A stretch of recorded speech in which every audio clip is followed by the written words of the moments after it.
करोड़पति बनने के लिए सबसे इम्पोर्टेंट क्या है? आप कर्जे में हैं, आपको कर्जे से बाहर निकलना है, तो इसका एक प्रोसेस है। अगर कुंडली नहीं मिलाते हैं तो क्या शादी टूट जाती है आचार्य जी? यदि आप किसी से बहुत ज़्यादा प्यार करते हैं और सामने वाला भी आपसे बहुत ज़्यादा प्यार करता है, तो आपको कुंडली नहीं दिखानी चाहिए। का जो दरवाज़ा है वो नॉर्थ ईस्ट में गलत है, यहाँ नहीं होना चाहिए था। कॉर्नर का घर होगा तो आपके जो मालिक की डेथ हो जाएगी। तो दोस्तों एक बार फिर आप सभी का स्वागत है हमारे पॉडकास्ट में, और मैं हूं आपके साथ आमिर खान। एक नया पॉडकास्ट फिर आप सभी के लिए लेकर आए हैं। नए नए मेहमान इस पॉडकास्ट में रहते हैं, और आज के पॉडकास्ट में भी एक खास मेहमान हमारे साथ है, जिनसे हमने पहले भी पॉडकास्ट किया था। बहुत लंबी चर्चा उनके साथ हुई थी इस पॉडकास्ट में, और आज फिर आचार्य लवभूषण हमारे साथ जुड़ चुके हैं। तो सीधा चलेंगे आचार्य लवभूषण जी के पास। कैसे हैं आप आचार्य जी? मैं बहुत अच्छा हूँ, आप बताइए आप कैसे हैं? बहुत बढ़िया, बहुत अच्छा लगा एक बार फिर आपके सामने बैठे हैं और एक नया पॉडकास्ट करने का मौका मिल चुका है। आपका प्यार और आपका स्नेह है, आपने दोबारा बुलाया। बिल्कुल सर। और कैसा रहा आपका दिन? बहुत ही अच्छा। आज मेरा अति मित्र दिन है, आज मेरा अति मित्र नक्षत्र है, और आज का दिन मेरे लिए बहुत अच्छा रहा। बहुत अच्छा रहा। बिल्कुल, मेरा जो पहला सवाल है ना इन्हीं सबसे रिलेटेड रहा है आपसे। देखिए आमतौर पर ना हम देखते हैं जब एक शादीशुदा ज़िंदगी में इंसान चला जाता है ना, तो उनका प्लान होता है कि अच्छी खुशहाल लाइफ रहे, सब कुछ बेटर रहे, और वो बेबी प्लान करने का भी बहुत जल्दी इंसान सोचता है, कोई वक्त लेके सोचता है। तो ज्योतिष का इसमें क्या महत्व रहता है? क्या इसमें ग्रह इंपॉर्टेंट रहते हैं बेबी प्लान करने के लिए, या क्या चीज़ इंपॉर्टेंट है इसमें? देखिए मैं आपको बताऊं कि हर चीज़ का एक पहले प्रॉमिस होता है। आप देखिए कि कुछ जैसे आदमी की शादी होती है, कुछ के जो बच्चे बेबी प्लान तुरंत हो जाता है जी। और कुछ लोग बेबी प्लान करने के बावजूद भी उनकी प्लानिंग नहीं हो पाती है। बिल्कुल। बच्चा ठहर ही नहीं पाता है, बार बार वो जो लड़की है वो अबॉर्शन होने लगते हैं जी, या फिर वो उस चीज़ को कंसीव ही नहीं कर पा रही है, या कंसीव होने के बाद प्रॉब्लम आ रही है। तो पहले तो ये इसका एक प्रॉमिस है कुंडली के अंदर कि आपका प्रॉमिस है कि नहीं है। यदि पांचवा घर हमारे पहले बच्चे का होता है, अच्छा, पहले बच्चे का जो फर्स्ट चाइल्ड होता है उसका प्रॉमिस हम पांचवें घर से देखते हैं। यदि पांचवें घर का मालिक आपके चौथे घर में जाकर बैठ जाए तो बच्चे का जो प्रॉमिस है वीक हो जाता है। अच्छा। और यदि दोनों की कुंडली में ऐसा हो जाए, हस्बैंड और वाइफ की, तो बच्चा होने के चांसेस बहुत कम हो जाते हैं। और यदि एक ही कुंडली में है और एक ही कुंडली में नहीं है, तो आपके बच्चा भी हो गया, आपके बच्चे के साथ ओपिनियन डिफरेंसेस हो जाएंगे, वो बच्चा आपको छोड़कर चला जाएगा। अच्छा। जैसे ही बच्चा बड़ा होगा बच्चा आपको छोड़कर चला जाएगा। तो इस तरीके से ना फिर उसके बाद उसका सब लोड भी है, नक्षत्र लोड भी है, राशि लोड भी है, उस पर किसकी नज़र पड़ रही है पहला। तो ये सब का आपका प्रॉमिस और प्रॉमिस का एग्जीक्यूशन ये आपके डेट ऑफ बर्थ को देख के बताया जाता है। अभी चाइल्ड बर्थ की बात करते हैं, तो चाइल्ड बर्थ बच्चा कब जन्म दें, तो हम आजकल इसका भी बहुत अच्छा ट्रेंड है। बिल्कुल, लोग बहुत नक्षत्र का ध्यान रखते हैं कि किस डेट में हो, किस टाइमिंग में हो। तो इसका जैसे महीने में 30 या 31 दिन होते हैं, तो उसमें सबसे अच्छा दिन 19 है, उसके बाद 15 है, उसके बाद आपका 10 भी अच्छा दिन है। मतलब ऐसे बहुत सारी तरीके हैं जिसको हम देख के बताए। उससे भी ज़्यादा इंपॉर्टेंट ये है कि आपका एक्चुअली बच्चे का जन्म तो होगा, लेकिन उसके बाद जो माँ उस बच्चे को जन्म देने वाली है उसके साथ में कोई अनहोनी ना हो, बच्चा बिल्कुल सही सलामत हो जाए। तो इसमें हमारे 27 नक्षत्र होते हैं, तो उसमें ये हम कोशिश करते हैं कि आपके अति मित्र नक्षत्र में ही आपके बच्चे का जन्म हो, ताकि बच्चा खुशहाल भी रहे, आप भी सही रहे। और हम उसमें ये देखते हैं कि आपका तारीख से पहले, मैं आपको क्या बोलता हूँ, तारीख से पहले देखें तो आप उस टाइम उस दिन आपकी होरा किस होरा में आप बच्चे को जन्म दीजिए। अच्छा। जो 2 घंटे का लगन है उस लगन में बच्चे का जन्म दीजिए। किस दिन आप बच्चे का, यदि आप बच्चे को उस दिन या उस होरा में बच्चे का जन्म होता है तो बच्चे का भविष्य अच्छा रहने के योग होते हैं। जी बिल्कुल। देखिए लवभूषण, जैसा भी आपने टाइम की बात भी करी, अभी जैसे लीप ईयर निकला, लीप ईयर में हम हैं 29 फ़ैब के अंदर भी हम देखते हैं बहुत सारे बच्चों ने जन्म लिया। लोग प्लान भी करते हैं कि हाँ 29 फ़ैब में हमारा बेबी हो। तो 29 फ़ैब को इतना इंपॉर्टेंट क्यों देखा जाता है ज्योतिष के अगर नज़रिए से हम देखें तो? देखिए क्या होता है कि जो लीप ईयर है वो हर 4 साल में बिल्कुल आता है, तो ये एक ऐसा दिन है जो स्पेशल दिन है। अच्छा। ठीक है, तो इसकी ज्योतिष में अलग अलग महत्व दिन हैं। आपने कभी कभी ऐसा नोटिस किया होगा कि 4 साल के बाद में 1 साल ऐसा आता है ये जिसमें एक दिन अधिक या एक दिन बड़ा होता है, इसे अधिक मास कहते हैं। जी जी जी। जिसे आपके एस्ट्रोलॉजी में उसको लीप ईयर कहते हैं इंग्लिश ईयर में, लेकिन जो वैदिक ज्योतिष है उसमें इसको अधिक मास कहते हैं। तो अधिक मास अच्छा भी होता है और अधिक मास बुरा भी होता है, तो इसके अलग अलग मायने हैं। तो मेरे हिसाब से लीप ईयर का आपका जन्म तिथि से कोई फर्क नहीं पड़ता। अच्छा। आपको देखना है कि आपका उस दिन नक्षत्र कौन सा है, आपका ग्रह कौन सा है, कौन सा ग्रह अभी वक्रे चल रहा है, और वो किस घर में बैठा हुआ है और किस घर में नहीं बैठा हुआ। मैंने आपको ये बता दिया कि मैंने आपने 29 तारीख को दोपहर को 2 बजे से लेकर 4 बजे तक का टाइम आपके लिए अच्छा है। जी। यदि भगवान ने नहीं चाहा तो उस टाइम आपकी डिलीवरी नहीं होगी। जी। आचार्य जी, अभी जैसे हमने न्यूबॉर्न बेबी की बात की, तो वही रिलेशनशिप भी एक बहुत बड़ा मुद्दा बन जाता है। कई बार कंप्लेंट्स आती हैं कि रिलेशनशिप में पार्टनर खुश नहीं है तो क्या करें। पिछली बार पॉडकास्ट हमने किया है, उसके बाद काफ़ी लोगों के कमेंट्स आए हैं कि अगर रिलेशनशिप में मेरा पार्टनर मुझसे खुश नहीं है तो क्या करें। मैं उससे पहले ना एक बार आपका ये बच्चे वाला चैप्टर हाँ, जी, जी। उसके बाद वापस बिल्कुल हाँ। बिल्कुल। अब अच्छा आपका बच्चे का जन्म हो गया, तो उसमें सबसे अच्छा इंपॉर्टेंट पार्ट है कि बच्चे का जन्म के बाद उसका नाम। हाँ अक्सर हम लोग नाम रख देते हैं, लेकिन नाम के साथ साथ में आप उसका नेम करेक्शन करके अभी से बच्चे का नाम ठीक करके रख दें तो हो सकता है बच्चा आने वाले टाइम में बहुत अच्छा तरक्की करे। जी। अभी मेरे पास लोग आते हैं, उनका आधार कार्ड में नाम रख दिया, पैन कार्ड में नाम रख दिया है और मैं उनका नेम करेक्शन कर रहा हूँ, तो बड़ी प्रॉब्लम आती है उनके नाम को। जी जी। गुरु जी, तो ये एक सवाल ऐसा मेरा है, आपको बीच में रोकने के लिए मुझे क्षमा चाहूँगी, कि बोला जाता है कि कुंडली पर जब नाम रखा जाता है बच्चे का तो उसी नाम से उसे पुकारना जो है सही होता है, पर लेकिन कई लोग कहते हैं कि उस नाम से उसे नहीं पुकारना चाहिए, तो किसकी क्या क्लैरिटी ऐसा होती कुछ है? नहीं है कि ठीक है, नाम अक्षर आपका नक्षत्र से निकला, आप उसी नाम से पुकार सकते हैं। जैसे भी मैं 2-3 नाम लेता हूँ, जैसे पूजा नाम का कोई लड़की या लड़का हुआ, जी। तो उनके रिलेशनशिप में इशू रहेंगे ओके। उनके हस्बैंड के साथ में या उनके फादर मदर के साथ में। आप नरेंद्र मोदी जी का नरेंद्र नाम ले लीजिए, इनकी डेट ऑफ बर्थ में क्या कि लेने कुछ जाएंगे लेकर कुछ जाते हैं जी। तो ये नाम है, यदि इसमें एक अक्षर पहले ही घटा दिया जाए या बढ़ा दिया जाए तो एक नेम का वाइब्रेशन चेंज हो जाती है। जी। तो ये आपकी डेट ऑफ बर्थ को देख के ही किया जा सकता है। तो आप अपने उस बच्चे के लिए लाखों करोड़ रुपए खर्च करते हैं, आपका बच्चे आने वाले टाइम का भविष्य है, तो अभी उसी की डेट ऑफ बर्थ के अकॉर्डिंग तो उसकी वाइब्रेशन किस नाम पे बैठती है, जी। तो आप उसका नेम अभी ऐसा वैसा रख देंगे तो आने वाले टाइम में कुछ चीज़ें उसकी कम हो जाएंगी। जी। अब उसको एग्जाम्पल समझते हैं। एक बात मैं कहता हूँ कि ये चीज़ें करना क्यों जरूरी है। देखिए, जैसे हमारी लाइफ में हमारे मित्र होते हैं, हमारे दुश्मन होते हैं, बिल्कुल ऐसे ही नंबर्स की आपस में मित्रता शत्रुता है, जी। जी। ग्रहों की आपस में मित्रता शत्रुता है, नक्षत्रों की आपस में मित्रता शत्रुता है, 12 राशियों की आपस में मित्रता शत्रुता बिल्कुल। है। और जब भी आप किसी संकट में होंगे तो आप सबसे पहले किसको फोन करेंगे? अपने घर वालों को, मित्र जो मेरा खास होगा। जो बिल्कुल सबसे खास मित्र होगा, ये शत्रु करेंगे, जी। अपने मित्र करेंगे। तो ये एस्ट्रोलॉजी आपकी क्या हेल्प करती है? एस्ट्रोलॉजी आपकी हेल्प करती है कि आप अपने मित्रों को अपने पास में रखिए जी। और दुश्मनों को अपने से दूर रखिए। और जान जो खराब ग्रह आपकी कुंडली में बैठे हैं वो आपके सबसे ज्यादा नजदीक रहना चाहते हैं। अच्छा। और यदि एस्ट्रोलॉजी, जैसे हम मैं एस्ट्रोलॉजर हूं, तो ये कोच आपकी हेल्प करते हैं कि आपके पास मित्र मंडल ज्यादा रहे। यदि आप जैसे ही रोड पे निकल रहे हैं और आपके पास 4 से 6 कमांडो है तो जल्दी से आतंकवादी या सामने वाला आप पे आक्रमण नहीं करेगा। नहीं बिल्कुल। और सामने वाला आपके आतंकवादी या कोई भी आप फरार करना चाह रहा जी। है और आप अकेले घूम रहे हैं तो तुरंत आपके ऊपर अटैक करेगा। बिल्कुल। तो ऐसे में ये हेल्प करती है आपको कि किस तरीके से आप मित्र ग्रहों को अपने पास में जी। रखें, मित्र मंडली को अपने पास में रखें।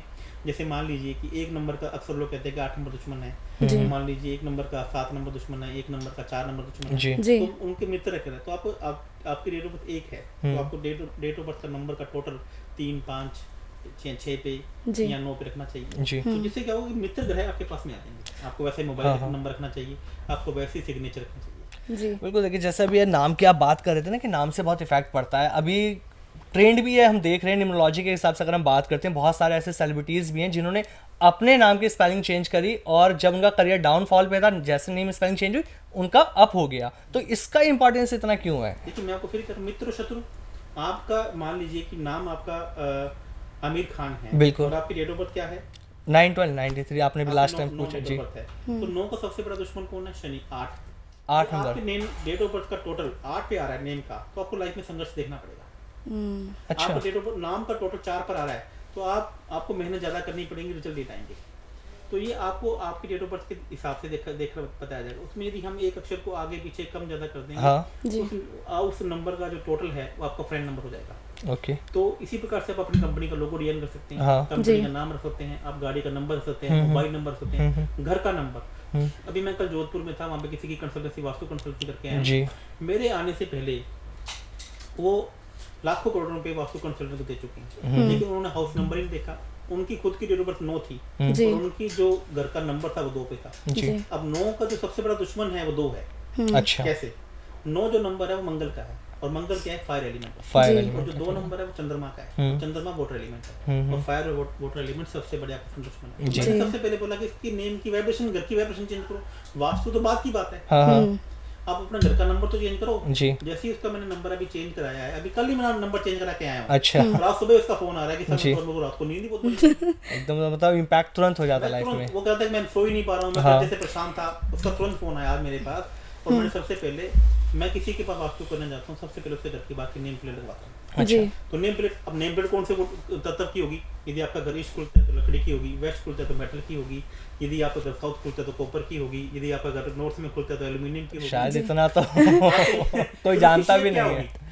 अच्छा, शेप भी मैटर करती है इसके अंदर। ईस्ट होगा तो उसका रेक्टेंगल होगा, यदि वेस्ट में होगी तो हम कोशिश करेंगे यहाँ पे गोल लगाएंगे जी। और उसके बाद उसके घर की नेम प्लेट होनी चाहिए। आचार्य जी, जैसे अभी वास्तु की बात कर रहे हैं हम, तो वास्तु पे क्या होता है, जनरली बहुत सारे वास्तु एक्सपर्ट्स जो होते हैं वो कहते हैं अगर आपका ये किचन का डायरेक्शन सही नहीं है तो आप ये तोड़ दीजिए, उस डायरेक्शन से बनवा लीजिए। तो तोड़ फोड़ करना सही होता है कि नहीं वास्तु में? तोड़ फोड़ भी, और साथ में वास्तु के टाइप्स भी मतलब कितने होते हैं वो भी इसमें है। क्वेश्चन किया, ये आज की सबसे अच्छी ये डिमांड है जी। 90% लोग ये जानते हुए भी कि उनके घरों में वास्तु दोष हैं, जी। उसके बाद भी वो इसलिए वास्तु दोष का निवारण नहीं करते क्योंकि उन्हें लगता है घर में तोड़फोड़ होगी। बिल्कुल। मैं आपको बताना चाहूंगा मैडम, जिस प्रकार से आज देखो ना बहुत सारे ऑपरेशन बिना चीर फाड़ के हो रहे हैं, आप देखो ना, उसी प्रकार से एस्ट्रोलॉजी एक ऐसी साइंस है, वास्तु एक ऐसी साइंस है, इसमें रोज नए रिसर्च हो रहे हैं। जी। आज की डेट में आप घर में कोई भी तोड़फोड़ की जरूरत नहीं है। जी। आपके नॉर्थ ईस्ट में भी टॉयलेट है तो उसका भी बिना तोड़फोड़ से इसका इलाज संभव है। बताया जाता है अगर आपका जो दरवाज़ा है वो नॉर्थ ईस्ट में गलत है, यहाँ नहीं होना चाहिए था, उसकी दिशा अलग होनी चाहिए, तो बिना तोड़फोड़ के हम दरवाजे की दिशा चेंज करें, बिना इसे सुधार सकते हैं। बिल्कुल कर सकते हैं। मैंने आपको बोला, अभी मैंने एक बहुत ही यंग एक वास्तु एक्सपर्ट है जिसको वो अक्सर लोगों को ये कहकर डरा देते हैं कि नॉर्थ ईस्ट में टॉयलेट होगा तो आपको कैंसर हो गई होगा, साउथ ईस्ट का घर होगा तो आपके घर में एक्सीडेंट हो गई होगा, साउथ वेस्ट का घर होगा, कॉर्नर का घर होगा तो आपके जो मालिक की डेथ हो जाएगी। तो मैं आपको ये बताना चाहूंगा दोस्तों, आपको इस तरीके से नेगेटिव या भ्रामक लोगों से डरने की जरूरत नहीं है। इसका एक प्रॉमिस होता है कुंडली में जी। वास्तु और न्यूमरोलॉजी सिर्फ एक बूस्टर है जी।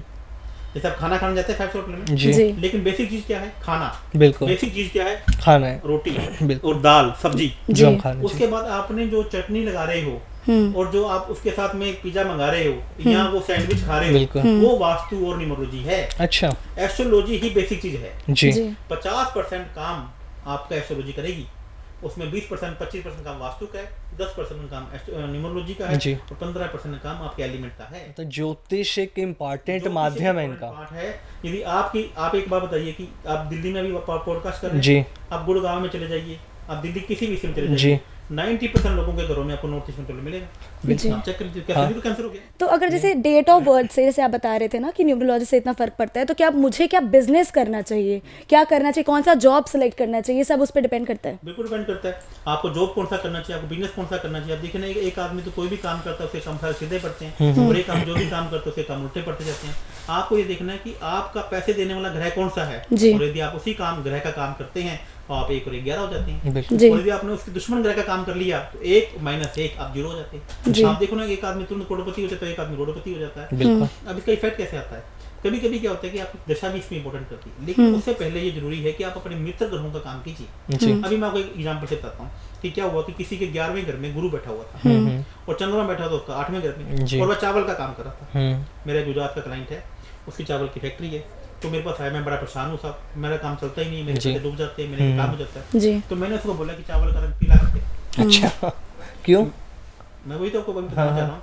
उसको मैंने इतना सा बोला, कहता सर मैंने कहा चावल का बंद नहीं कर सकता, इसमें करोड़ों रुपए की मेरी इन्वेस्टमेंट हो चुकी है, मैं इस काम को बंद नहीं कर सकता। तो मैंने से बोला आप एक काम करो, व्हाइट चावल आपने नहीं बेचने हैं क्योंकि चंद्रमा आपके 8वें घर में बैठा हुआ है। आप चंद्रमा से रिलेटेड, चावल से रिलेटेड कोई भी काम करोगे तो काम आपका नहीं चलेगा। और 11वें घर में बैठा था आपका गुरु, गुरु का मतलब पीला। तो साहब अभी 6 महीने की पुरानी बात है, उसने चावल का रंग पीला कर दिया, बैग का रंग पीला कर दिया। आज उसका काम पूरे इंटरनेशनल लेवल पे आता है। लेकिन भूषण जी की ये तो चावल की बात हुई, ऐसा कोई प्रोफेशन है जो हमने बहुत पहले से शुरुआत कर दी है, जॉब की हमने शुरुआत कर दी है, अब बहुत आगे तक वहाँ पर आ गए हैं पर लेकिन सक्सेस नहीं हो पा रहे हैं। अब वो हो सकता है कारण कि हमारे न्यूमरोलॉजी में वो सेट नहीं हो रहा हो, तो फिर उसका क्या हम हल निकाल सकते हैं? फिर बता रहा हूं ना मैडम, यदि आपने काम शुरू कर दिया है और बहुत पुराने समय से कर रहे हैं, एस्ट्रोलॉजी बनी ही ऐसी इसलिए है कि आपको कोच करे, आपको डायरेक्ट करे। अब एस्ट्रोलॉजी मेरे द्वारा नहीं बनाई गई है, मैं आपको बताता हूँ कि एस्ट्रोलॉजी गणेश जी के आदेश पर पाराशर जी ने लिखी थी और उसके साथ में धन्वंतरी जी साथ बैठे थे। पाराशर जी थे, उन्होंने ज्योतिष लिखा था और धन्वंतरी जी ने आयुर्वेदा लिखा था। उन दोनों की कुटिया बिल्कुल बगल बगल में थी। जैसे ही उन्होंने लिखना शुरू कर दिया कि आपने पुराने जन्म में ये किया, इस जन्म में ये किया, तो आपको इस कर्मों को फल भोगना पड़ेगा। तब मार्कंडे जी घबरा गए, मार्कंडे ऋषि जी वो ब्रह्मा जी के पास गए। उन्होंने बोला कि सब एस्ट्रोलॉजी लिखी जा रही है, सबका भविष्य बताया जा रहा है, सब चीजें हो जा रही हैं, तो किसी को अपने कर्मों का भुगतान या कर्मों की माफी मांगनी है तो क्या करे? तो ब्रह्मा जी का आपकी बात तो बिल्कुल सही है।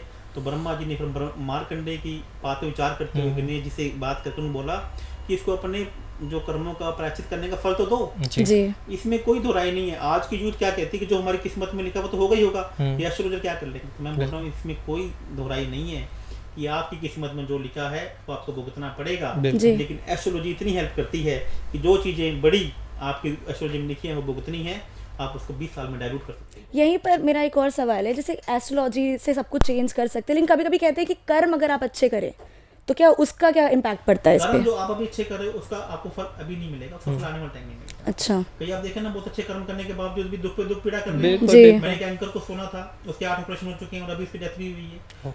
तो उसने क्या कर्म बुरे कर दिए। आप देखो ना, एक बच्चा जन्म लेता है, जन्म लेते उसके साथ पीड़ाएं शुरू हो जाती है। एक आदमी जन्म लेते उसकी बीमारी शुरू हो जाती है। तो क्या करेगा बंदा वो। तो हमारी एस्ट्रोलॉजी में ऐसी चीजें बताई गई हैं कि यदि आपने पुराने जन्म में कोई आपके पूर्वजों ने या आपने बुरे कर्म कर दिए तो आपको जन्म में भुगतने पड़ेंगे, लेकिन आप उस देवता के पास चले जा सकते हैं, जाएंगे तो वह आप उन चीज़ों को डाइल्यूट कर सकते हैं, आप उनको कम कर सकते हैं। फॉर एग्जाम्पल बताना चाहूँगा, जैसे आपको एक घर लेना है, घर है 5 करोड़ रुपए का और आपके पास 1 करोड़ रुपए है, तो 4 करोड़ रुपए कौन देगा? किसी न किसी से उधार बैंक देगा। बैंक देगा। आप बैंक ने आपको 4 करोड़ रुपए दे दिए और आपने बैंक लोन ले लिया और आपने घर पे रहने लगे, ठीक है। अब आपको किस्तें कैसे भरनी है, लोन कैसे भरना है? खुद से किस्तों कमा से।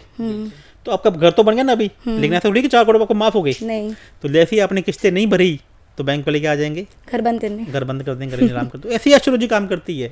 ये कोच के रूप में गाइड काम करती है, गाइड के रूप में काम करती है कि बेटा तेरे को चाहिए तो खुशियाँ मेरे को सब अभी चाहिए और दुख है मुझे किस्तों में देने हैं। खुशी आ गई ना, घर आ गया आपके पास, और जो लोन है आप किस्तों में दे रहे हो। तो इसी एस्ट्रोलॉजी को समझने की जरूरत है दोस्त, ये लॉजिक से समझने की जरूरत है। एक मैं आपको बताता हूँ, नंबर्स की बात करते हैं। जितने भी न्यूमरोलॉजिस्ट हैं वो ये कहते हैं कि 1 का दुश्मन कौन है?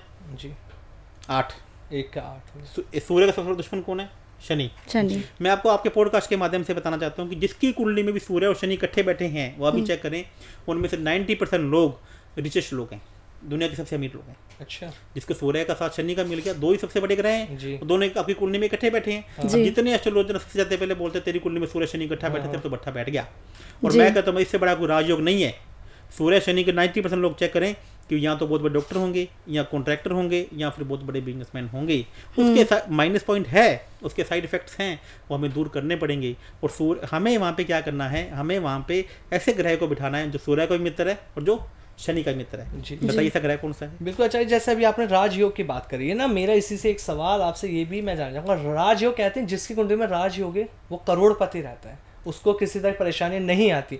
लेकिन ओवरऑल अगर हम बात करते हैं, राजयोग अधिकतर लोगों की कुंडलियों में है लेकिन फिर भी वो परेशान है, फिर भी पैसा नहीं है, तो इसके पीछे क्या कारण है? मैं आपको यही तो कहता हूँ कि जो हमारी वैदिक एस्ट्रोलॉजी आज से पहले लिखी गई थी राजयोग के बारे में, ये राजयोग तभी था जब आप राजा मारा जाते जी। आज जो कलयुग है ना, वो कलयुग का जो देवता कौन है? राहु देवता जी। राहु देवता कहता है कि मुझे राजयोग से कोई मतलब नहीं है। अच्छा, मुझे ये बताओ कि तेरे को क्या चाहिए।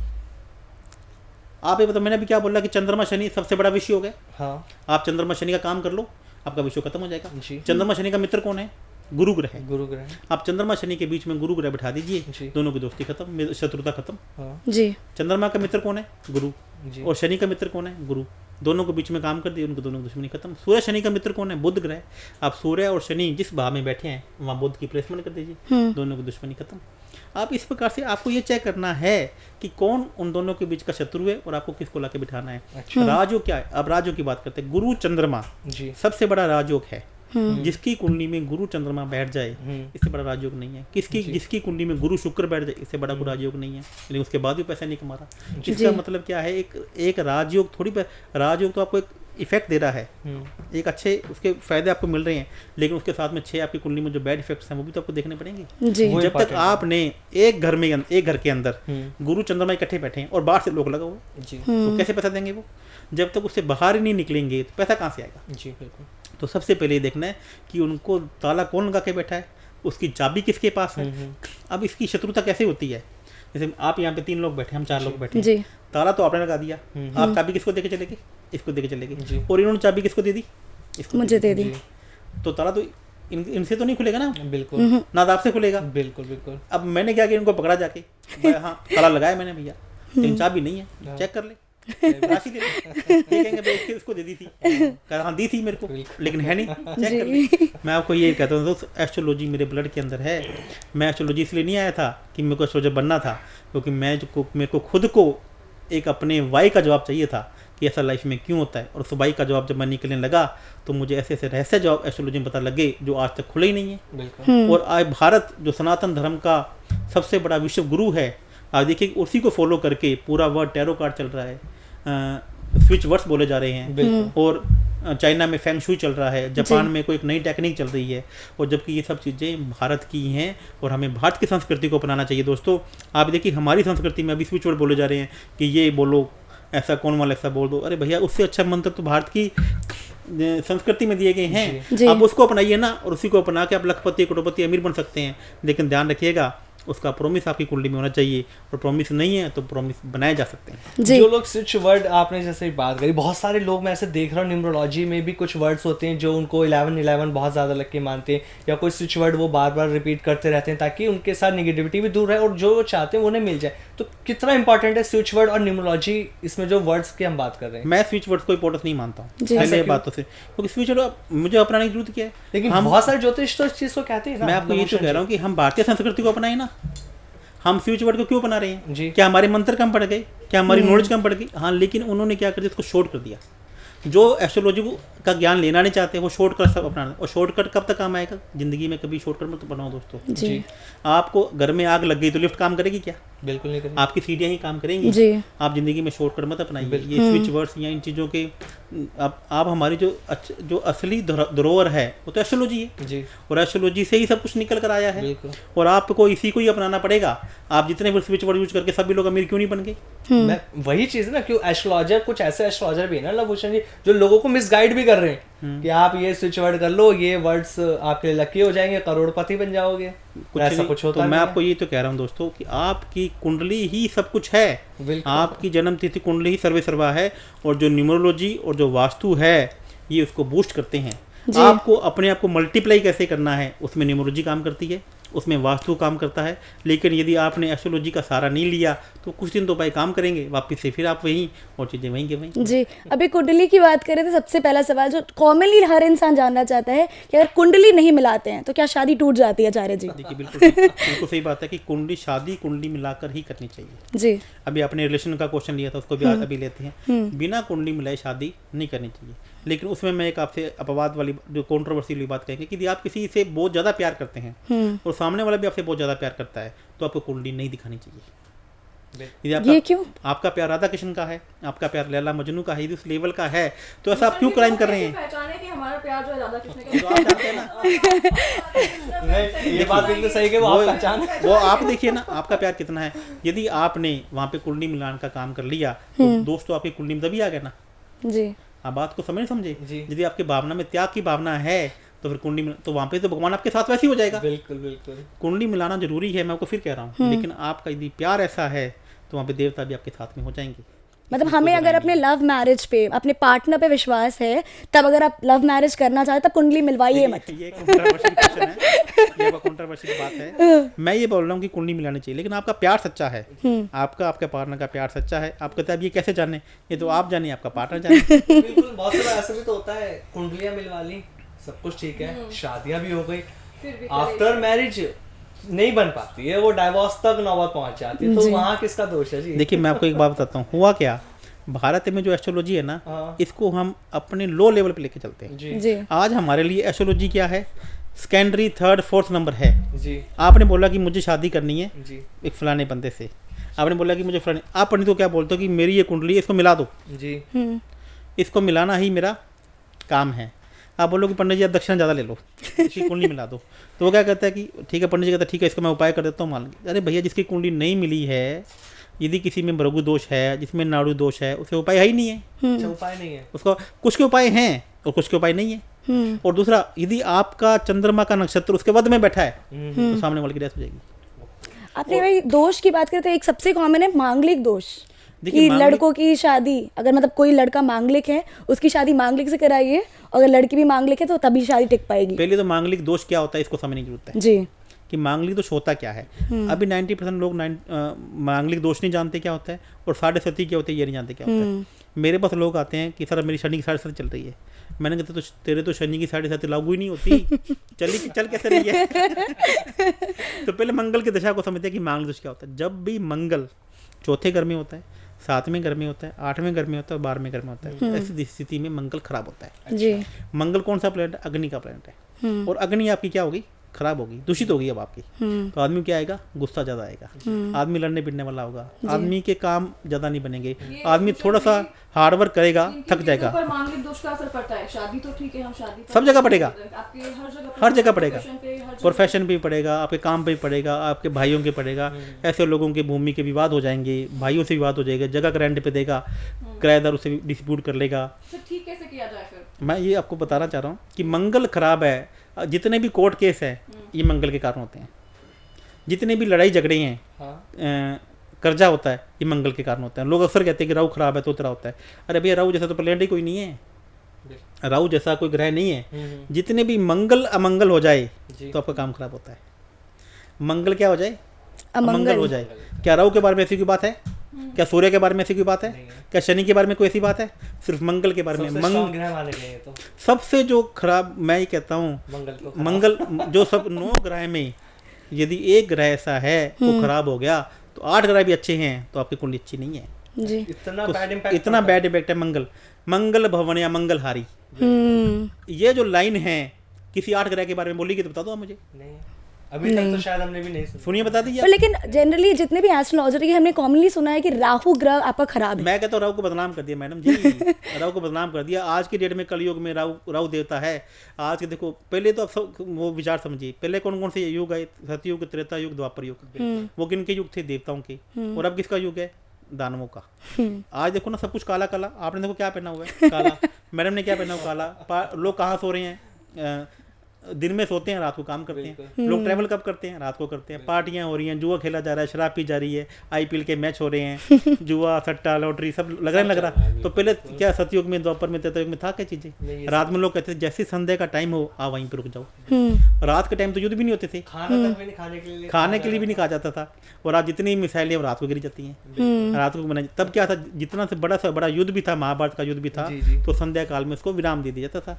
वो कितने राहु का टाइम है, इसको बंद कर दो। आपने अगर जैसे अभी मेंशन किया आईपीएल के मैच हो रहे हैं, तो आईपीएल मैच में अगर ऐसा है किसी खिलाड़ी को मैच में आगे सक्सेस या फिर जीतना है, जीत हासिल करनी है, तो उसके लिए एस्ट्रोलॉजर के पास अगर आए, आपके पास आए, तो किस हिसाब से आप उनकी मदद किस तरह से कर? देखिए, मैं आपको एक बात आपके यूट्यूब चैनल के बीच में से माध्यम से बात करना चाहूँगा कि चाहे वो आईपीएल का मैच हो, चाहे वो पॉलिटिकल पार्टी हो, चाहे वो पॉलिटिकल कोई भी कैंडिडेट हो, तो एस्ट्रोलॉजी में वो सारी संभावनाएं हैं कि आप ऊपर वाले से वो सब चीज़ें ले सकते हो। गर्मी है, आप एसी का बटन चलाओ तो एसी नहीं चलेगा क्या जी?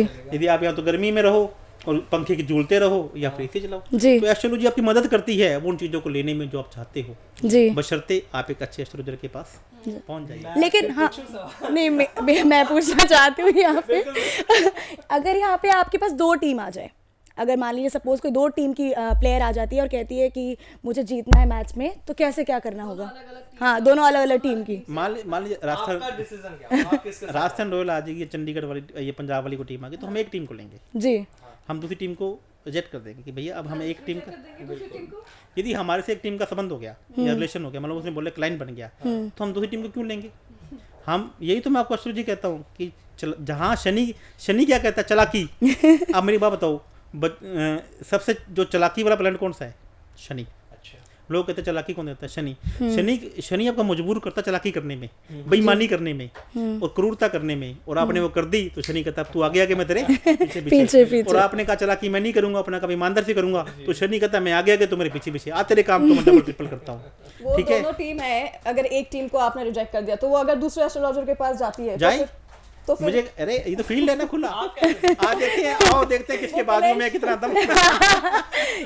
आप, मैं तो सीधा से मेरा लव भूषण एक ऐसा नाम जिसे हर कोई जानता है, वो कैसे इसका सॉल्यूशन होता है? देखिए, मैं तो इसका सॉल्यूशन एस्ट्रोलॉजी से भी करूंगा, वास्तु से भी करूंगा, न्यूमरोलॉजी से मैं बोलूँगा कि आप अपने जो खिलाड़ी है, हर आदमी का एक डिजायर फुलफिलमेंट जोन होता है। जी ठीक है, मान लीजिए कि पंजाब की बात करते हैं, उसका मालिक है फलाना कोई भी, राजस्थान रॉयल की बात करते हैं, या रॉयल चैलेंजर ने आज तक एक भी कप नहीं जीता, उनकी बात करते हैं, तो उनके मालिक तो है ना कोई जी जिसका सबसे ज़्यादा शेयर है, हमने पकड़ा, उनका एक डिजायर फुलफिलमेंट जोन है। हमने उस डिजायर फुलफिलमेंट जोन में हमने कोई अपनी एक्टिविटी करनी है, वहाँ लगा दिया। ऐसे ही उसका पैसे का जोन है, ऐसे ही उसका नेम एंड फेम का जोन है, ऐसे ही उसका लॉस का जोन है, हारने का जोन है। मैं आज आपके पॉडकास्ट के माध्यम से बताता हूँ, जितने भी लोग लगातार मैच से हारे, उनके ऑफिस के अंदर वास्तु दोष होगा। उन्हें अपने खिलाड़ियों की टीम की फोटो हारने वाले जोन में लगा दी होगी। अब आपने सिंपल वास्तु वाले को बुलाया, उसने क्या बोल देना कि भाई साउथ वेस्ट में बैठ जाओ, भैया नॉर्थ में बैठ जाओ, ये भाई सब अब ये वास्तु चेंज हो गया है। अब वास्तु से नहीं, वास्तु आपकी जन्म तिथि से होता है। जी जी तो अलग मैंने सुना कि मतलब क्रिकेटर्स के लिए भी वास्तु इंपॉर्टेंट रहता है। मैडम आप एक बात बताइए, मैंने आपको क्या बोला है कि दो तरीके के लोग होते हैं, दो तरीके के गेम होते हैं, दो तरीके के कलाकार होते हैं। एक कलाकार जो शरीर से खेलते हैं, हाँ। और एक कलाकार जो माइंड से, अकेले माइंड से खेलते हैं, जैसे शतरंज है, तो उसमें किसी प्रकार की आपको यूज नहीं करनी कुछ भी। जी ऐसे चीजें जिसमें आपकी बॉडी का भी जरूरत हो और माइंड का भी जरूरत हो, तो वो उसमें कौन सा प्लेनेट है? मंगल, शनि और गुरु। जी और ऐसा गेम जिसमें आपकी बॉडी का यूज नहीं है, सिर्फ और सिर्फ माइंड का यूज है, वहाँ पे क्या आ गया? बुध और शुक्र। अच्छा, माइंड का यूज़ भूषण जी पॉलिटिक्स में भी होता है। और हम ऐसे भी कहते हैं कि हम जब पैदा हो जाते हैं तो हमारी जो भी करना धरता है, जो वो पहले से ही तय हो जाती है, हमारी कुंडली में ही तय हो जाता है कि आप ये करने वाले हैं। पर अगर बात ऐसे आए कि अगर कोई पॉलिटिशियन है, उसको तकलीफ़ें आ रही हैं, तो वो कैसे एस्ट्रोलॉजर की मदद से जो है अपने चुनाव में जो है आगे जाके जीत हासिल करने के लिए आपकी मदद किस तरह से ले सकता है? आप कैसे उसकी मदद कर सकते हैं? आज आपको ना एक पॉलिटिशियन के बहुत अच्छा राज बताता हूँ, सुनकर मजा आ जाएगा। अब मेरी बात सुनिए, मैं बात लॉजिक से करता हूँ। लोग मेरे पास क्यों आते हैं? क्योंकि मेरी जो एस्ट्रोलॉजी है ना, मैं आपको कह रहा हूँ, एस्ट्रोलॉजी मेरे ब्लड के अंदर है। आप कोई भी जो राजनेता है, वो आज ही अपना सूर्य चेक कर ले। जी किसी भी बंदे को राजनीति के अंदर सक्सेस मिलेगी तो एकमात्र ग्रह है, वो है सूर्य। यदि उसका सूर्य तुला राशि में बैठा है तो उसको मनोनीत किया जाएगा, उसको आगे पहुंचाया जाएगा, जी लेकिन उसके पल्ले कुछ नहीं पड़ेगा, वो चुनाव नहीं जीत पाएगा। अच्छा, वो हमेशा नाम के पीछे भागता रहेगा, उसको नेम भी मिलेगा, उसको झूठा नाम दिलाया जाएगा, उसको अध्यक्ष भी बना दिया जाएगा, उसका यूज किया जाएगा, लेकिन उसके पल्ले कुछ नहीं पड़ेगा। वो 20 साल के बाद देखेगा, वो क्या पता करेगा कि मैं तो पार्टी के लिए मैंने इतना कुछ काम कर दिया, मुझे आज क्या मिला, उससे अच्छा मेरे बच्चे सीख बिल्कुल। तो ये तुला आपके लिए, तुला राशि क्या है? शुक्र की है, और वहाँ पे उसका कौन होता है? शनि। जी। और सूर्य वहाँ पे क्या होता है? नीच का। तो ऐसे शनि को क्या, शनि सूर्य को कैसे डराता है, उससे दुश्मनी कैसे निकालता है, उसको प्रलोभन देता है, उसे देता है, उसका नेम एंड फेम देता है। पोस्टर में बड़े बड़े नाम लगा दी जाते हैं, और जब टिकट मिलने की बारी आती है उसका नाम काट दिया जाता है, और बाद में उसको तसल्ली दी जाती है, उसको अध्यक्ष बना के उसका यूज किया जाएगा। जी इसका सबसे बड़ा उपाय क्या है कि आपको अपने वजन के बराबर दलिया गाय को खिलाना है संडे के संडे। जी और कितने संडे खिलाना है ये तय होगा आपकी कुंडली देख के। जब तक आप ऐसा नहीं करेंगे, आप चारा खिलाते रहिए, 100 काउंटर खिलाते रहिए, उससे कुछ नहीं होगा। तो ये चीजें हैं। आप सूर्य आपका 8वीं राशि में, वृश्चिक राशि में है, तो मतलब कि आपके पैसे भी लगेंगे। जब तुला राशि में तो क्या था, आपका सिर्फ टाइम लिया गया था, और सूर्य वृश्चिक राशि में आपका टाइम भी लगेगा और आपके पैसे भी लगेंगे, और आपका उसमें पैसे, लोग कहते हैं ना कि मैंने 8 करोड़ रुपये दिए टिकट लेने की, मैंने 5 करोड़ रुपये टिकट लेने की, उसमें मैं टिकट नहीं जीत पाया। अब बदनामी किससे होगी? 2 प्रकार से होगी, आपकी हार भी होगी और आपका नाम भी बदनाम होगा, आपका टाइम भी खराब होगा और आपका पैसा भी खराब। तो ये दोस्तों, ये एस्ट्रोलॉजी को समझने की जरूरत है। जब तक आप इसको लॉजिक से नहीं समझते हो। अब मैं आपको पॉलिटिक्स की बात 2 मिनट में आपको बताना चाहूँगा। जी हमारी कुंडली में कितने भाव होते हैं? 12 भाव, 12 राशियाँ होती हैं, 16 जोन होते हैं। वैसे आपको मैं बताऊं, एक अभी जितना भी इंडिया के अंदर वास्तु चल रहा है, एक बंदा है वो 16 जोन बताता है, और एक आदमी 9 जोन बताता है। और मैं आपको बताता हूँ, ना 9 है ना 16 है, ये जोन 12 है वास्तु में। इसको मैंने एक नई रिसर्च की है। यहाँ पे महावास्तु कौन लेकर आया? एक खुशदी मंसल जी लेकर आए थे। अच्छा। उसके बाद नंबर वास्तु कौन लेकर आया? ये हमने नरेश सिंगल जी लेकर आए थे। उसके बाद पिरामिड लेकर आया जतिन भट्ट जी लेकर आए थे। उसके बाद अलग अलग और लोगों ने बहुत सारे, दक्षिण भारत में केपी वास्तु चलता है, कृष्ण मूर्ति पातु। एलिमेंट वास्तु चाइना में लेकर चला गया था, चाइना में फेंग शुई जो फेंग। तो मैंने क्या किया मैडम, हुआ क्या कि सब जो एक ही ट्रिक को फॉलो करता हुआ एक ही ट्रिक को फॉलो कर रहा है। तो मैंने क्या किया, मैंने अपने आप को विनम्रता से काम किया। मैंने इन 5 लोगों से 6 लोगों से ट्रेनिंग ली। इसके अलावा मैं जो USA में वेस्टर्न एस्ट्रोलॉजी करके नहीं आई है, जिसमें टक्कर बोलते हैं कि आपकी जो सीधी टक्कर चलती है। इसके अलावा लाल किताब वास्तु आता है। तो मैंने इन 6 से 7 टेक्निकों को पढ़ा। मतलब मैं आपको आज के चैनल बताता हूँ कि मैं आपका इस दुनिया में भी नहीं बताऊँ कि मैं एक ऐसा ओनली एस्ट्रोलॉजर हूँ या वास्तु एक्सपर्ट हूँ जिन्हें सभी की सभी टेक्निकों से सभी के हाईएस्ट पैकेज लिए और उनसे मैंने पढ़ा। और उनको पढ़ने के बाद अपनी एक नई टेक्निक डेवलप कर दी। वाह। और उसका नाम रखा है मैंने मास्टर वास्तु। और जो मेरा लोगो है वो भी एनीटाइम वास्तु का। आपकी खुद की रिसर्च है? ये मेरी खुद की रिसर्च है। इसमें मैं अभी बुक भी लिख रहा हूँ, इसमें अभी काम भी कर रहा हूँ। ऐसी टेक्निक किसी के पास नहीं है। पर इसमें ऐसा क्या डिफरेंट क्या है? भैया इसमें बिना तोड़ फोड़ के वास्तु होगा। आपको कोई भी कहीं पे भी आपको अपने बाथरूम के अंदर कोई भी स्ट्रिप लगाने की जरूरत नहीं है, कोई भी आपको पट्टी लगाने की जरूरत नहीं है। इसके अंदर हमने ऐसी चीज़ें निकाल कर लेकर आए हैं। हमने 16 जोन नहीं बनाए, हमने 9 जोन नहीं बनाए, हमने 12 जोन बना दिए। क्योंकि 12 राशि हैं, 12 चीज़ें हैं, जो नहीं 12 हैं, 12 से ऊपर बन ही नहीं सकते और 12 से कम नहीं बन सकते जी। उन्होंने क्या बनाए 9 बना दिए, क्योंकि 9 ग्रह हैं। बिल्कुल मैं चीज़ को फॉलो करता हूँ, मैं 16 को भी फॉलो करता हूँ, लेकिन उन चीज़ों को टेक्निक करके मैंने एक नई अपनी टेक्निक बनाई है। आप उसमें मैं बताता हूँ कि आपको आपके जोन के अनुसार कहाँ बैठना है। जी। हो सकता है साउथ वेस्ट आपके 8वें घर का मालिक हो, अब जैसे ही साउथ वेस्ट में बैठोगे आपको कर्जे आ जाएगा, आपके ऑपरेशन होने शुरू हो जाएंगे, आपके एक्सीडेंट होने शुरू हो जाएंगे। और मैं बताता हूँ कि लोग कहते हैं कि साउथ वेस्ट का घर लेने से कर्जा आता है। मैं कहता हूँ कि दी आपकी वो डायरेक्शन आपकी 11th हाउस में बैठी हुई है, तो जैसे आप साउथ वेस्ट का घर लेंगे अब अमीर पे अमीर बनते जाएंगे जी। लोग कहते हैं कि साउथ ईस्ट का घर, साउथ वेस्ट का जो घर है वो सबसे बुरा है, लेकिन ये चीज़ कहाँ से साबित होगी? आपकी कुंडली से। जी। मैं ये बताता हूँ सबका बेस कुंडली है, जन्म कुंडली है, जन्म कुंडली, जन्म कुंडली, जन्म कुंडली। इससे बढ़िया कोई विद्या नहीं है और इससे छोटी कोई विद्या नहीं है। न्यूमरोलॉजी और वास्तु उसका बूस्टर करती हैं कि आपको मल्टीप्लाई होना है तो सबसे पहले तो आपको कुंडली ठीक करनी पड़ेगी, आपको चीज़ें ठीक करनी पड़ेंगी। उसके बाद मल्टीप्लाई करने में वास्तु और न्यूमरोलॉजी आपकी हेल्प करेगी। यदि लेकिन आपने सिर्फ न्यूमरोलॉजी कर ली और आपने सिर्फ वास्तु कर लिया और एस्ट्रोलॉजी को अपने ध्यान नहीं दिया, तो दोस्तों ये कुछ टाइम के लिए, साल 1.5 साल के लिए, 6 महीने के लिए आपका टाइम अच्छा चलेगा, लेकिन वापस टाइम का गोला फिर कराएगा। एस्ट्रोलॉजी से बढ़कर कोई विद्या नहीं है। न्यूमरोलॉजी, और मैं आपको बताता हूँ जो न्यूमरोलॉजी है ये भारतीय ऋषि के द्वारा नहीं लिखी गई है जी। ये कीरो के द्वारा लिखी गई है। अच्छा। और कीरो कौन थे? क्या इंडियन ऋषि थे? आप देखो, आप नेम करेक्शन होता है क्या हिंदी में होता है क्या? नहीं, इंग्लिश में होता है ना। तो मैं ये आपको ये नहीं कहता कि नेम करेक्शन नहीं करना है, नेम करेक्शन करो, न्यूमरोलॉजी करो, लेकिन उसके साथ साथ में आपको एस्ट्रोलॉजी की जरूरत है। तो मैं आपको कहता हूँ एस्ट्रोलॉजी, न्यूमरोलॉजी और एलिमेंट। मैं आपको अपनी डेट ऑफ बर्थ देख के बता दूँ कि आपके बॉडी में कौन सा विटामिन कम होगा। कैसे? जी बिल्कुल। देखिए आपकी डेट ऑफ बर्थ में क्या बताइए? 9 12 9 आ गया, 1 आ गया, 2 आ गया, 7 और 6 नहीं है आपकी कुंडली में। आप अभी यंग हैं, आप अपने 7 और 6 का मतलब आपकी बॉडी में आयरन कम मिलेगा आपको। अच्छा। अब आगे चेक कर लीजिए, आपकी डेट ऑफ बर्थ में 3 और 4 भी नहीं है, आपकी बॉडी में वुडन एलिमेंट कम मिलेगा।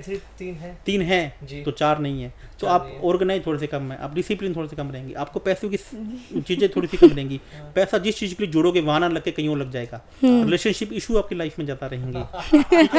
शुरू में रिलेशन बहुत अच्छे बनेंगे, लेकिन आपको दिक्कत आ जाएगी। तो ये आपको समय आपने अक्सर लोग सुना होगा, चलने के बाद बच्चों की बात करता हूँ कि बच्चों को बादाम खिलाओ जी। तो आप बताइए कि बादाम कौन से ग्रह से देखे जाते हैं? ये तो सब लोग कहते हैं बच्चों को दिमाग बढ़ाना है तो क्या करना? सुबह खाने चाहिए बादाम। बादाम कौन से ग्रह से देखे जाते हैं? बादाम शनि ग्रह से देखे जाते हैं। और बिल्कुल बच्चों को बादाम खिलाने चाहिए। और शनि का नंबर 8 है। आपके बच्चों को कम से कम भी 8 बादाम रोज खिलाने चाहिए। और जिस आप देखो ना आज की डेट ऑफ बर्थ में बच्चों की डेट ऑफ बर्थ में 8 नंबर नहीं है। आप अपनी अभी आप देखना ना, उनके बच्चों में चालाकी नहीं है जिनकी डेट ऑफ बर्थ में 8 नहीं है। अच्छा। आप अभी अपने चैनल के माध्यम से चेक कीजिए। उनके बच्चे वो लोग चालाक नहीं है। अच्छा। जैसा उनके दिल में होगा वो सामने वाले को वैसे अपनी बात बता देंगे। जैसे सामने वाला पूछेगा ना कि तेरी प्लानिंग क्या है, तो तुरंत अपनी प्लानिंग के चिट्टे खोल देंगे। और सामने उनको ना बात को गोल मोल करना नहीं आता है, उन्हें तोड़ मोड़ के बात नहीं करना आता है। अरे भैया जब तक आपके अंदर चालाकी नहीं है, तोड़ मोड़ के करके नहीं आओगे तो सेल्समैन कैसे हो गए? तो आप तो वहीं के वहीं रह जाओगे। तो चालाकी कैसे आएगी? तो चालाकी कौन देगा?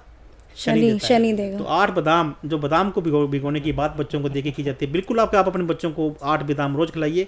और बादाम ऐसे खिलाइए जिसमें ऑयल होता है। जो ये आप अमेरिकन बादाम खिला रहे हो ना, जिसमें ऑयल ही नहीं है, आप 8 खिला दो, भले 16 खिला दो, भले 24 खिला दो, कुछ नहीं होगा। बादाम ऐसे खिलाइए जो मामरा गिरी असली वाली है, गुरबंदी गिरी असली वाली है।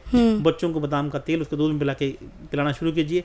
आप देखेंगे कि आपके बच्चे के अंदर चालाकी आनी शुरू। तो मतलब हमारा कोई भी नंबर हो, हमारा न्यूमरोलॉजी जो भी होगा, लेकिन अगर हम 8 को इन्वॉल्व करते हैं हमारे लाइफ में 8 नंबर को, तो हम चालाक बन सकते हैं। बिल्कुल ये बन कह सकते रहे हैं। हैं मैं कहता हूँ आप स्मार्टनेस, चालाकी को इंग्लिश में क्या कहते हैं?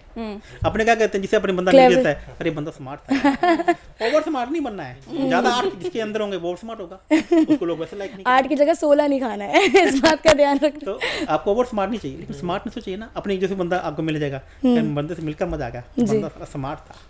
अब बिना चालाकी के 8 नंबर का इस्तेमाल आठ करें, 8 नंबर बादाम का है, मैं अगर मैं आपके आपको ये डेट ऑफ कहता बर्थ में नहीं हूँ है। कि लोग अक्सर मैं आपको बताता हूँ 1 नंबर का दुश्मन 8 है, लोग बोलते हैं, मैं कह रहा हूँ एक सबसे बड़ा मित्र ही 1 का 8 है। और जितने भी न्यूमरोलॉजिस्ट हैं आप उनसे पूछ ले कि 1 का सबसे बड़ा दुश्मन कौन है, वो क्या बोलेंगे 8 है। मैं बोलता हूँ कि 1 का सबसे बड़ा दुश्मन 1 है। ऐसा क्यों? 2 का सबसे बड़ा दुश्मन 2 है। आपने बोला कि कीरो ने लिख दी, ऐसा क्यों? उससे पहले बताना चाहता हूँ, कीरो ने जो न्यूमरोलॉजिस्ट लिख दी, इंडिया के अंदर किसी भी न्यूमरोलॉजी की हिम्मत नहीं हुई कि वो उसको काट दे, क्योंकि उन्होंने सबने शॉर्टकट अपनाया, उन्होंने किसी ने अपने ऊपर आजमा के देखा ही नहीं। मैंने एस्ट्रोलॉजी को, न्यूमरोलॉजी को अपने ऊपर लागू किया। मैं आज भी जो भी कोई रूल बनाता हूँ उसको सबसे पहले 100 लोगों पे अप्लाई करता हूँ। जी मैं आपको बताता हूँ, मैंने एक बार अभी डॉक्टर्स के ऊपर रिसर्च मैंने अभी पूरी की है।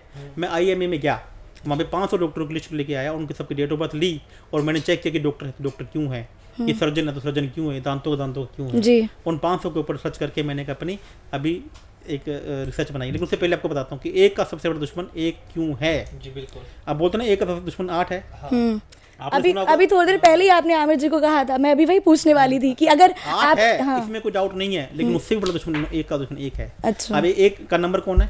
राजा। आप एक बार बताइए कि राजा का सबसे बड़ा दुश्मन कौन होता है? और 8 नंबर किसका है? सेवक का। नहीं, 8 आपके एक राजा का है और 8 शनि है। शनि कर्मचारी का नंबर भी है, जी। शनि सेवक का नंबर भी है। क्या आपका शर्मी के सेवक से दुश्मनी हो जाएगी क्या? मतलब ही नहीं है, ठीक है। लेकिन एक किसका है? राजा का। और राजा का सबसे बड़ा दुश्मन कौन है? राजा। राजा का दुश्मन राजा। राजा का खुद ही। सबसे बड़ा दुश्मन राजा है। दूसरा राजा, ओके ऑपोजिशन। दूसरा राजा। आज मान लीजिए कि एक पार्टी की नरेंद्र मोदी जी की, एक पार्टी किसकी है? राहुल गांधी की। दोनों राजा हैं, क्या दोनों दुश्मन हो जाएंगे? दोनों दोस्त हो जाएंगे? मतलब नहीं, दोस्त हो जाएंगे तो अपना वजूद खत्म कर देंगे। तो कोई राजा ये नहीं चाहता कि वो राजा आगे बढ़े। आप किसी 2 पार्टियों का विलय भी हो जाएगा तो विलय 2 दिनों के बाद टूट जाएगा, क्योंकि उन लोग तो मेरी पार्टी को सीट ही नहीं मिली है, टिकट नहीं मिली है। यानी अगर मेरे नंबर में 1 आ रहा है और अगर मेरे किसी फ्रेंड के नंबर में भी 1 आ रहा है, तो वो आपसे ईगो रखेगा, अच्छा वो आपसे जेलसी रखेगा। आपकी डेट ऑफ बर्थ क्या है मैडम? मेरी 17/11/2002। आपकी 8 है, इनकी 9 है। आपकी क्या है मैडम? हमारी पूरी डेट ऑफ बर्थ पहले बता दीजिए। 25 जनवरी। जैसे 25 है तो मैडम आप तीनों में आपस में विचारों में बता रहेगी, चेक कर लेना आप। हमें मतलब ईगो क्लैश करेगा। सब में करेगा।